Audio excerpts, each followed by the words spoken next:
Hey, so wait for a second.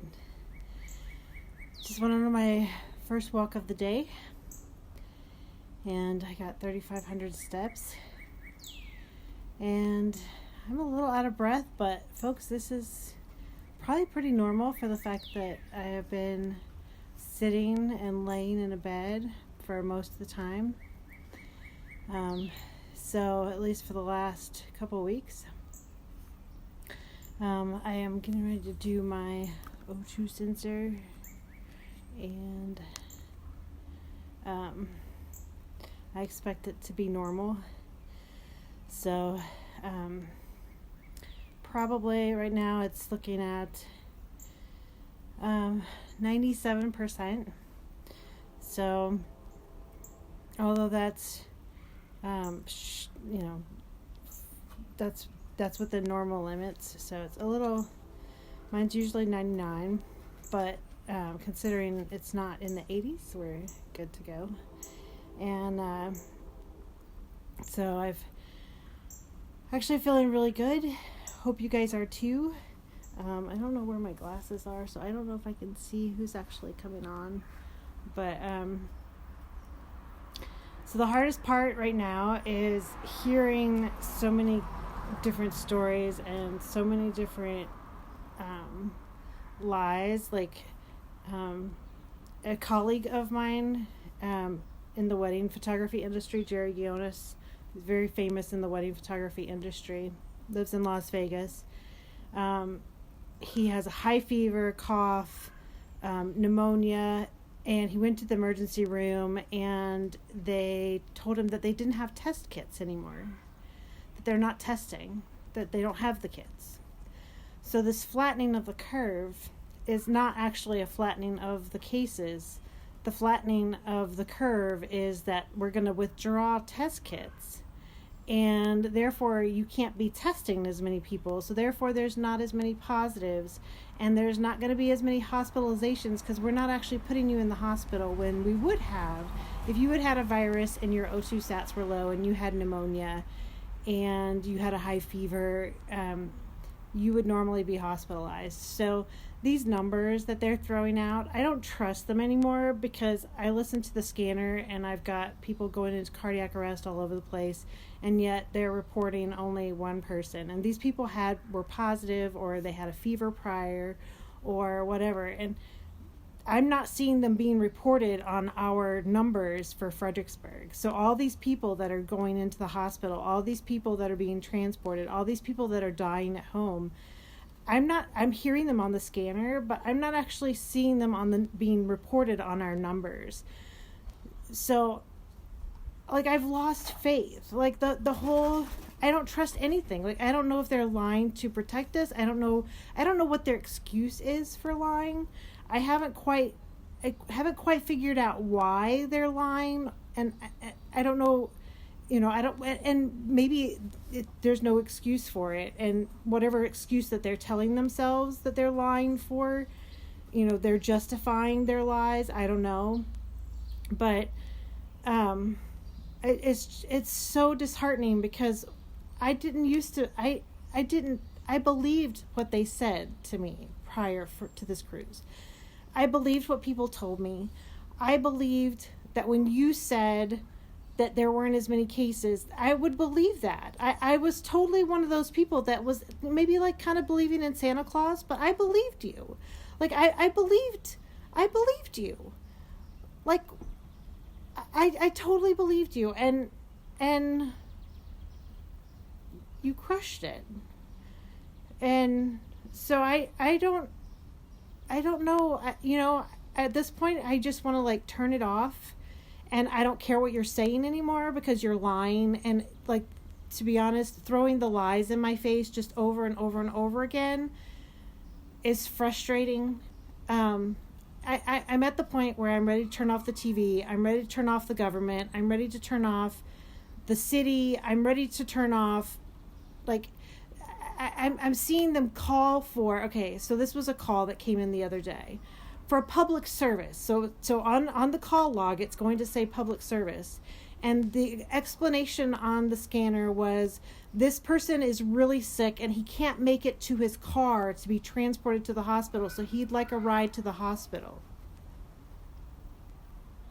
Okay, excuse me, but that's not a public service. That is, I am too sick to get in my car and take myself to the emergency room.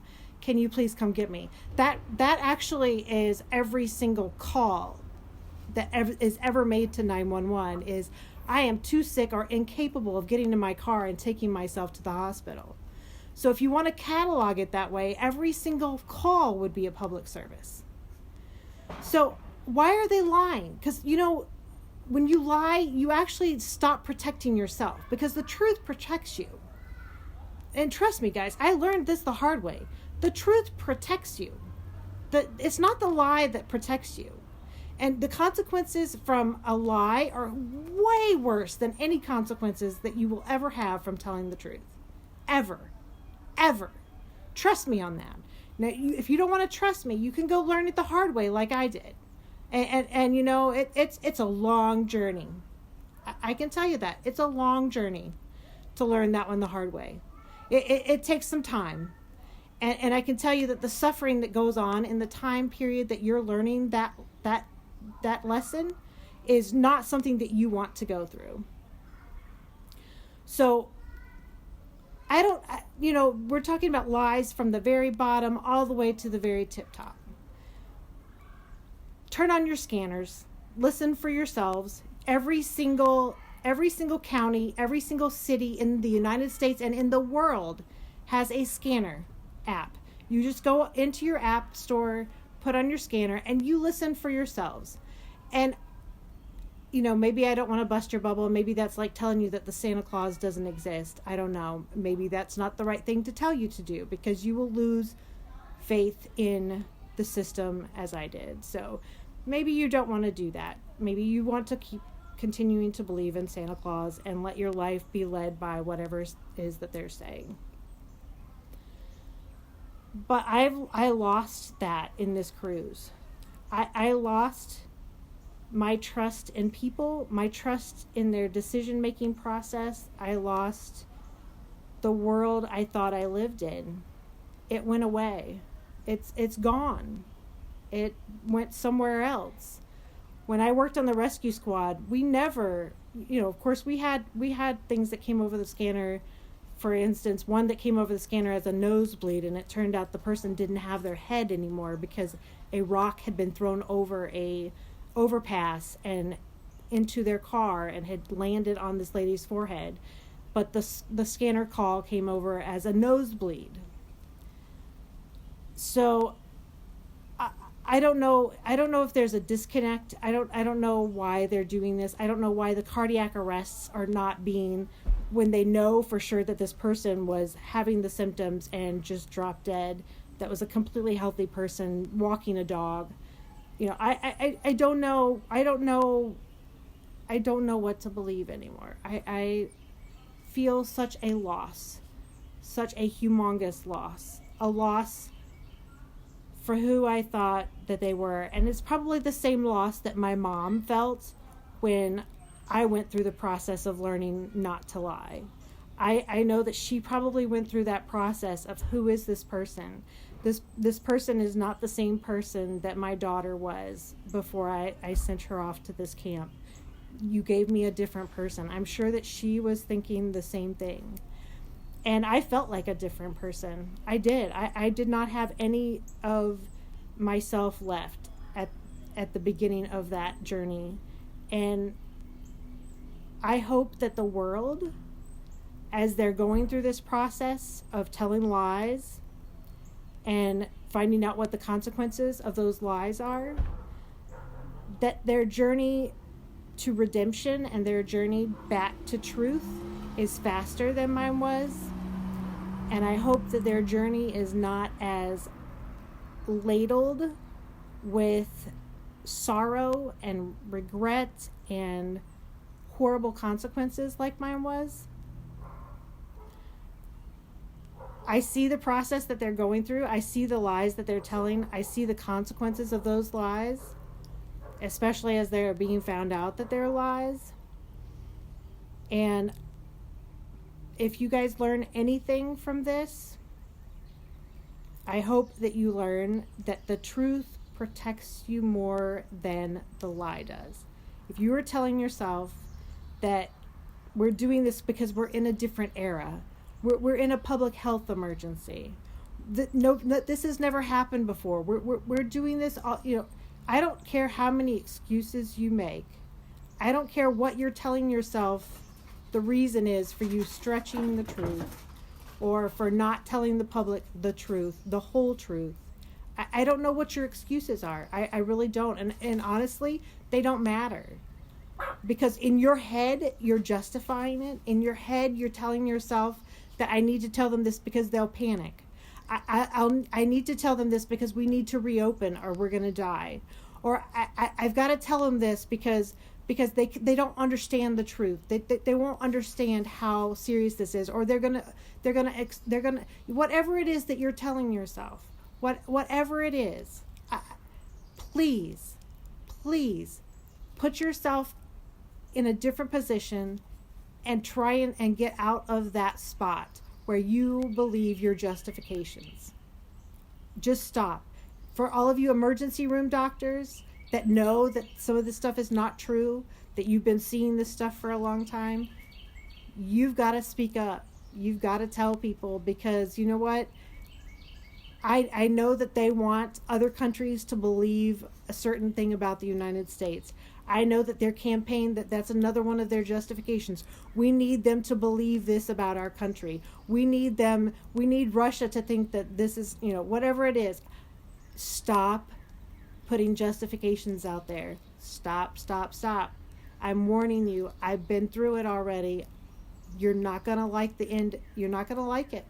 You're not going to like it. You will lose so much time and so much precious time when you're telling a lie. You're going to lose so much. You're going to lose so much. Just don't do it.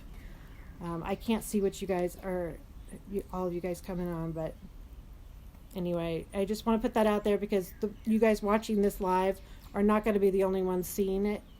So this is for all of those people that are out there that will see this maybe later on or whatever, but news people, you guys, if you're reporting that there was 36 people on the Costa Luminosa that tested positive, you're lying. That was not the story. 36 people were tested and 36 people came out positive. And many, many more that had symptoms were not tested. Many, many more that ended up dying a few days after those tests were done were never tested. Don't tell lies. You have to dig deeper. If you are reporting something, you don't report what somebody said, right? You don't report that. Somebody said that 36 people got tested. That's not how you report.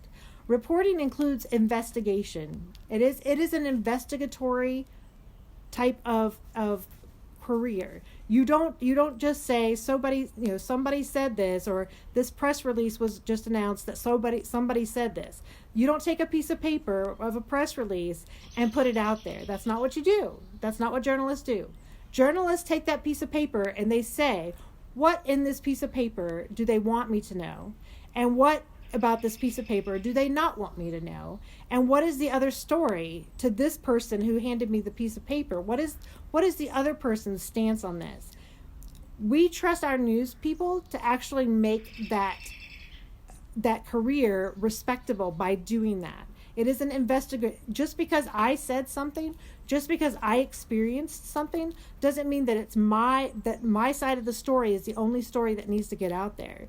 My side of the story, yes, you got my side of the story, but what was Costa's side of the story? Why did they go out into the Atlantic? Why did they do this? I want to know. I would love to know. That's your job as a reporter, is to find out. Okay, well, they're saying that all this stuff happened. Why did you do that? What was the other side of the story?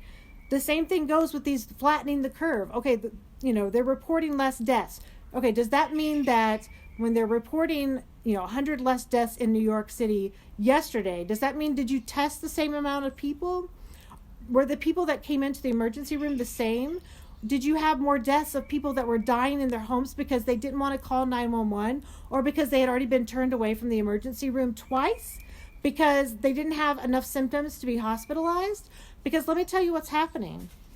They're having people go into the emergency room. They're saying you are deathly ill, but there's nothing that we can do, which actually there is. There's nothing that we can do for you, so we're going to send you home. So who's going to call the rescue squad the next time that you're really suffering? Because you're already really suffering. So what's happening is people are dying at home. They're not calling 911 because they've already called 911 twice, or they've already gone to the hospital twice. So they feel like, okay, well, I called 911 when it was really bad and you sent me home. So I'm just going to go back home and see what happens. And guess what? You die. That's what happens. You die. That's not okay. So, these numbers that you're looking at, please don't take them as the end all truth, because they're not. They're not. The truth is, that is not the truth. The flattening of the curve is that people are staying home and dying in their homes, and they're not being counted as COVID-19 because they just died in their homes. It's pre-existing conditions. Well, that was a heart attack. Yeah, it was a heart attack. Guess what? Everybody who dies from cardiac arrest. Every single person who dies in the entire world dies from cardiac arrest. That is what death is. It is cardiac arrest. So, please, just remember that numbers are skewed in so many ways to support whatever truth you want the world to believe in. And that's not okay, because these people are making life decisions based on that. And if you feel like you need to be hospitalized and you go to the emergency room and they're turning you away, you get on your YouTube channel, you get on your Facebook Live, and you record your death. You record you sitting there and not being able to breathe, because every single one of these news stations need to be putting that on TV. They need to know that you have been called, that you've called the rescue squad twice, or you've gone to the hospital twice with difficulty breathing, and they're sending you home. You need to have that. That has to be out there. You have to contact the media. You have to say, this is not right. America was built on people who stood up because they were being mistreated. Because they weren't allowed to worship the way that they believed in. They didn't believe that they should be told how to worship. That was how this country was founded. Those are the people, those are the genes that you have. That is how we became great, is by standing up and saying, this isn't right. If you don't stand up today and say this isn't right when you know it's not right, you're not doing your job as a citizen. You're not. And if your experience is great and you have a great experience, then say that too, because we need to hear that. If you go into the hospital and they treated you and they gave you a cocktail and you were better 4 hours later, which I'm hearing that's happening to some people. If that's happening to you, we need to hear that. The world needs to hear that. Right now, we need to hear the voices of America, and you are the voice. If you are sick and you are at home and nobody's paying attention and you've been to that emergency room over and over again, please get on Facebook Live. Please get on YouTube. Publish those videos. Make sure that the world knows what the truth is.